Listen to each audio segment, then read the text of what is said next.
Hi, and welcome to the At Peace Parents podcast. I'm Casey, and I'm here to empower you in your decision making as a parent of a demand avoidant child. My goal is to share insights that will generate aha moments and support your connection with your child. I'm a mom of two amazing little boys, one of whom is PDA, and I've worked with hundreds of parents just like you to teach them how to lead their child out of burnout and find the clarity, peace, and sense of community they need.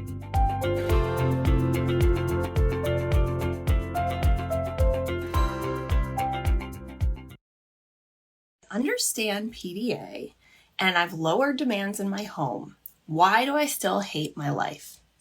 This is a question that many parents have asked, and I have asked myself. And today we are going to talk about the parental journey and the patterns I've witnessed and noticed as parents move through the grief, shame, self-loathing, frustration that comes with dramatically shifting the paradigm or the lens through which they view their child and moving towards peace. So let's start with two stories from my personal life that I want to share with you. And I think they are illustrative of many of the points at which parents like us reach in this journey and that are actually quite important.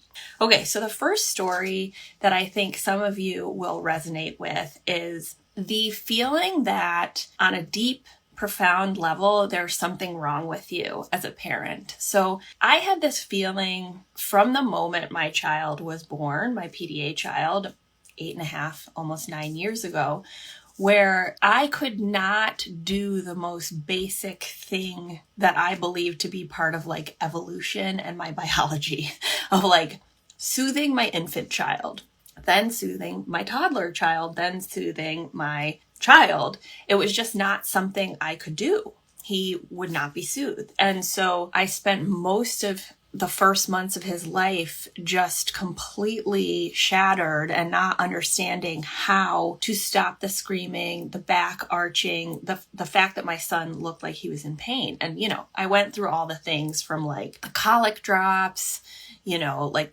my letdown was too fast. I was changing my diet. I was doing the windy, one of those things that like helps the gas come out. I was pumping his little legs. It wasn't gas. It was a nervous system disability. But of course I didn't understand that. So I walked through my life in Washington, D.C., secretly in my head, probably looking like quite a together human, because I worked in like downtown DC in a corporate environment. I had my suit on, my pearls, my heels, looking like I had my SHIT together. But in my head, just tallying like, oh, that woman on the metro with her kids, like she knows how to do it.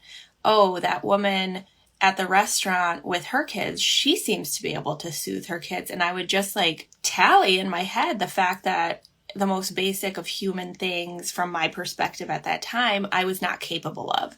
So a big part of the parental journey, whether or not you're fully conscious of it, and I think some of you are, is this sensation of like there's something broken in me that does not, whether you're a father or mother, whether it's a biological child or not, there is this innate sense that you will be able to soothe your child because you're there to protect them. And when you can't, it sort of breaks the identity of who you are as a parent, okay? So part of why I'm so passionate about supporting parents is because I had this secret broken part of my identity that I didn't even realize had affected me as profoundly as it did. And there was like a deep sadness and grief and loss there, right? And it was only when I started to understand my child's brain and nervous system, when I started to view things through a different lens, not take things personally, and have the tools to proactively and mindfully raise a child with a nervous system disability. Even when things continued to be hard, I have profoundly shifted my identity as a mother. Right? So I don't attach whether or not he's activated to my value or importance as a mother. And this applies to fathers, caregivers, etc. So we're going to come back to that as part of the parental journey. And then my second story that I want to share with you, my rock bottom moment, which is actually a very important moment for parents. It's like touching bottom, or the bottom of the trauma cave, or whatever you want to call it, or the giving up that you feel like you're just like, okay, fuck it, I can't do this, right? So there's something important about this rock bottom moment because it connects to radical acceptance, which is part of this journey that we're going to talk about. Okay, so 3 years ago, around this time, I was reaching a rock bottom moment, which was, I learned about PDA. I was lowering demands. I thought I was doing everything I could. I was still in the doing. And this is a point I find a lot of parents. So it's not about like, do you know about PDA or have you lowered demands or taken action? It's the point at which you're like, I'm doing everything I possibly can, but it's not working. Okay. So at this point, I hadn't fully lowered demands because I was still limiting screen time and trying to impose all of these controls around my son, even though he was in nervous system burnout and couldn't leave the house. Okay. And it was so impossible to help him regulate his nervous system because if I wasn't allowing him to be on a screen, I was having to provide that external nervous system scaffolding 100% of the time. And so I was reaching this point where it's like, I actually don't have more to give. And my son was more violent at that point. He was constantly equalizing against me or his younger sibling, who was a young toddler at the time. He was what felt like being verbally abusive, controlling of me, like whether or not I could eat, my line of vision, whether or not I could sit at the couch near him, but then I couldn't leave the room, etc. You guys know the story. So I was just like broken at this point. And I remember sitting across from my husband. I was like, okay, I'm giving up. He can get on the screen. I'm done with this. Like, I'm not doing screen time limits, whatever.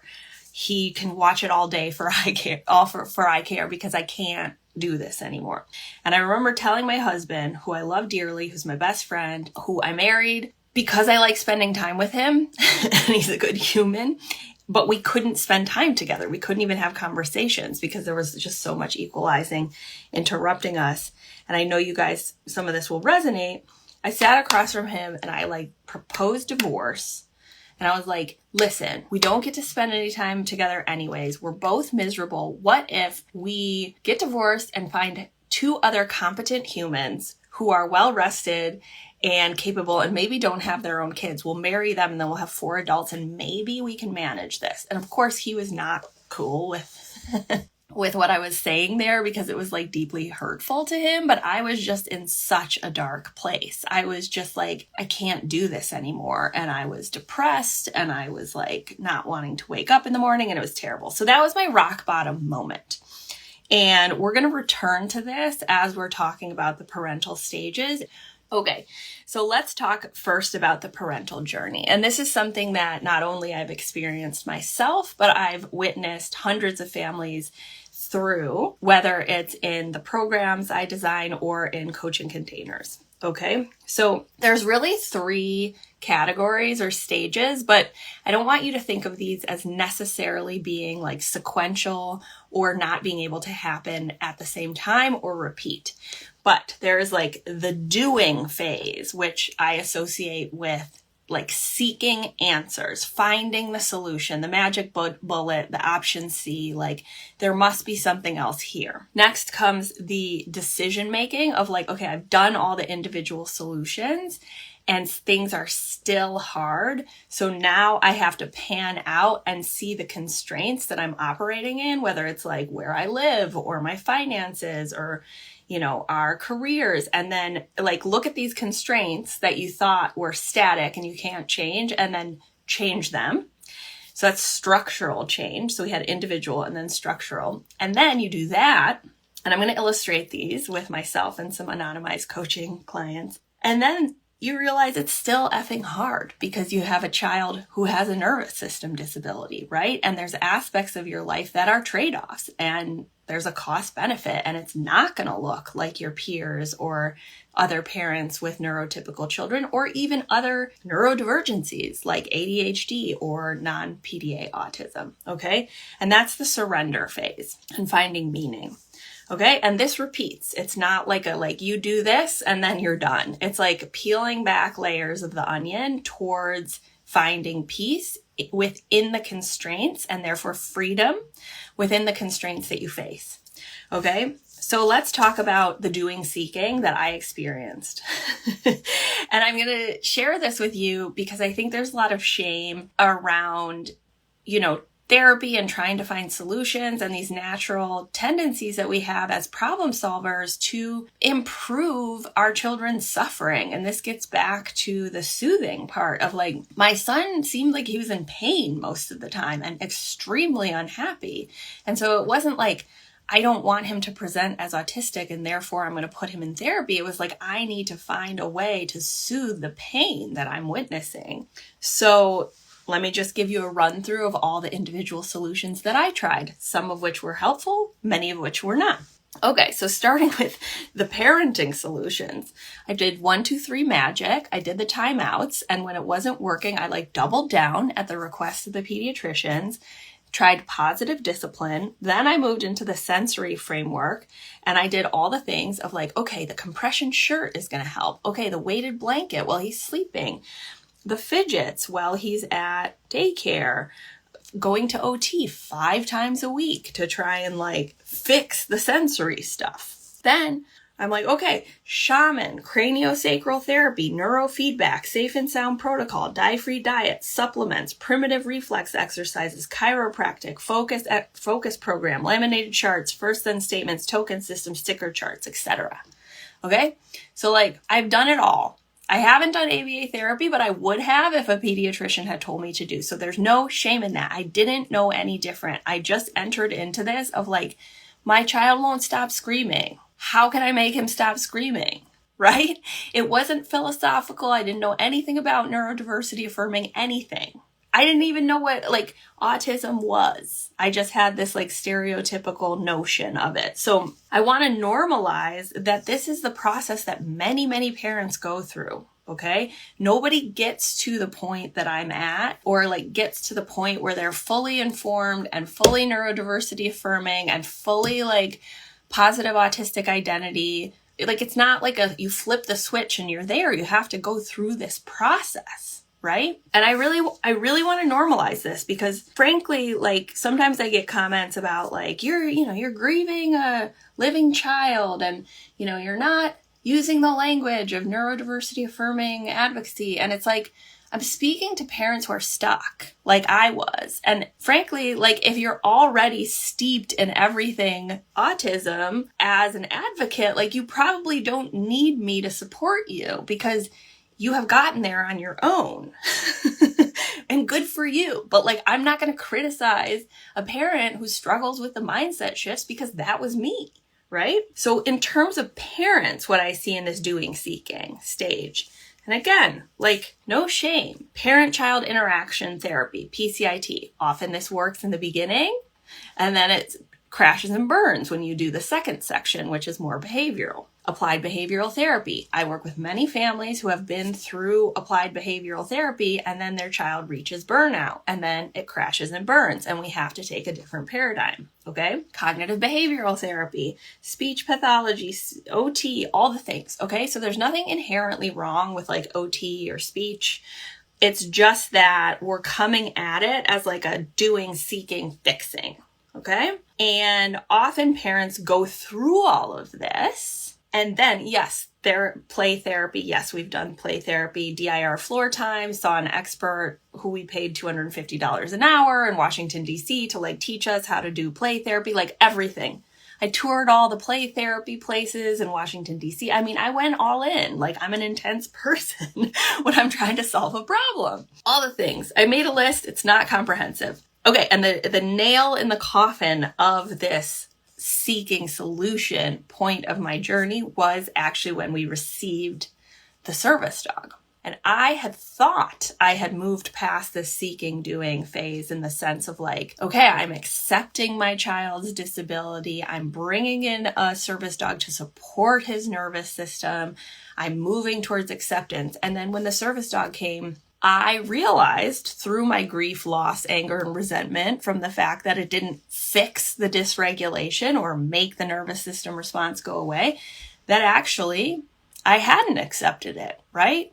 I thought I had, but then when the dog came, I was noticing my own nervous system activation from the fact that my son was still having panic attacks and that he was still having a hard time and that the dog didn't replace my safe nervous system. Okay. And how did I know that I hadn't accepted that? It's because of the feelings in my body of like, and the anger and the resentment and the frustration of like, this was supposed to fix this. Okay. So parents often get stuck in this period, in this doing, seeking. And it doesn't mean there's no place for it. It's just we can get stuck constantly searching for the option C of like, there must be something else out there. There must be a magic bullet that I'm not understanding. So for example, with siblings, I remember being a parent and like scouring the internet and researching everything and reading everything and listening to the autistic advocates and just being like, okay, tell me the answer. Like, where is the answer to the sibling problem?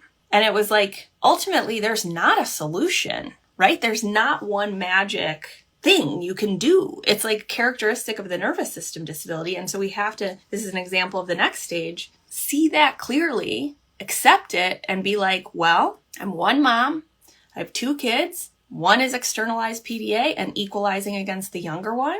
I actually can't keep them safe if they're off screens or if I don't have another nervous system. So then I can either choose to put them on screens, watch them equalize each other, or if I can, find another nervous system or split them. Like those are the options. There's not some super secret thing that I know about that you guys don't. It's just parents won't accept that because it's painful and it's like a limitation of your life. And like nobody wants that limitation. And it doesn't mean you don't accept your kid. It just means you don't want to accept that aspect of your life. Okay.